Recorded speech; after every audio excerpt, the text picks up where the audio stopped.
ನಾವು ಮತ್ತೆ ನಮ್ಮ ಮೈಸೂರು ಫ್ರೆಂಡ್ಸು ವೀಕೆಂಡ್‌ಗೆ ಅಂತ ಆಚೆ ಹೋಗಿದ್ವಿ. ತುಂಬಾ ದಿನ ಆದ್ಮೇಲೆ ಫ್ರೆಂಡ್ಸ್‌ಗಳನ್ನ ಮೀಟ್ ಮಾಡೋ ಮಜಾನೇ ಬೇರೆ. ರೆಸಾರ್ಟ್‌ಗೆ ಬಂದ ತಕ್ಷಣನೇ ವೆಲ್ಕಮ್ ಡ್ರಿಂಕ್ಸ್‌ನ ಕೊಟ್ರು. ಅದನ್ನ ಕುಡ್ದು ಇಂಡೋರ್ ಗೇಮ್ಸ್ ಆಡೋದಕ್ಕೆ ಬಂದ್ವಿ. ಗೇಮ್ಸ್ ಎಲ್ಲ ಆಡಿದ್ಮೇಲೆ ಹೊಟ್ಟೆ ಹಸಿತಿತ್ತು ಅಂತ ಊಟ ಮಾಡೋದಕ್ಕೆ ಹೊರಟ್ವಿ. ಇಲ್ಲಿ ವೆಜ್ ಮತ್ತೆ ನಾನ್ ವೆಜ್ 2 ಆಪ್ಷನ್ ಕೂಡ ಇದೆ. ಲಾಸ್ಟಿಗೆ ಐಸ್ ಕ್ರೀಮ್ ಅಂತೂ ತುಂಬಾನೇ ಚೆನ್ನಾಗಿತ್ತು. ಐಸ್ ಕ್ರೀಮ್ ಎಲ್ಲ ತಿಂದಾದ್ಮೇಲೆ ರೂಮ್ ಚೆಕ್ ಇನ್ ಮಾಡೋದಕ್ಕೆ ಬಿಟ್ರು. ರೂಮ್ ಅಂತೂ ಒಂದಕ್ಕಿಂತ ಒಂದು ತುಂಬಾನೇ ಚೆನ್ನಾಗಿತ್ತು. ಇಲ್ಲಿ 2 ಶೇರಿಂಗು, 4 ಶೇರಿಂಗು ಮತ್ತೆ ಫ್ರೆಂಡ್ಸು, ಫ್ಯಾಮಿಲಿ ಮತ್ತೆ ಕಪಲ್ ಏನಾದ್ರು ಬಂದ್ರೆ ಸ್ಟೇ ಆಗೋಕೆ ಒಳ್ಳೆ ಫೆಸಿಲಿಟಿ ಮಾಡ್ಕೊಟ್ಟಿದ್ದಾರೆ.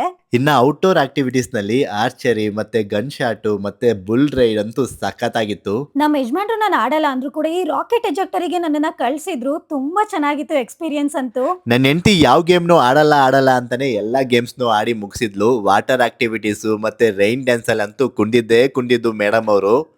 ನೋಡ್ತಾ ಇದ್ದಂಗೆ ರಾತ್ರಿ ಆಗೇ ಹೋಯ್ತು. ಟೈಮ್ ಆಗಿದ್ದೇ ಗೊತ್ತಾಗ್ಲಿಲ್ಲ. ಆ ಫೈರ್ ಕ್ಯಾಂಪ್ ಜೊತೆ ಮೆಲೋಡಿ ಸಾಂಗ್ಗೆ ಡ್ಯಾನ್ಸ್ ಮಾಡ್ತಾ ಇದ್ರೆ ಆ ಫೀಲೇ ಬೇರೆ. ಇನ್ನ ರಾತ್ರಿ ಊಟಕ್ಕೆ ಅಂತ ವೆಜ್ ಕೂಡ ಇತ್ತು, ನಾನ್ ವೆಜ್ ಕೂಡ ಇತ್ತು. ಊಟ ಮಾಡಿ ಮಲ್ಕೊಂಡ್ ಬೆಳಗ್ಗೆ ಎದ್ದಿ ತಿಂಡಿ ಮಾಡೋದಕ್ಕೆ ಬಂದಿದ್ದು.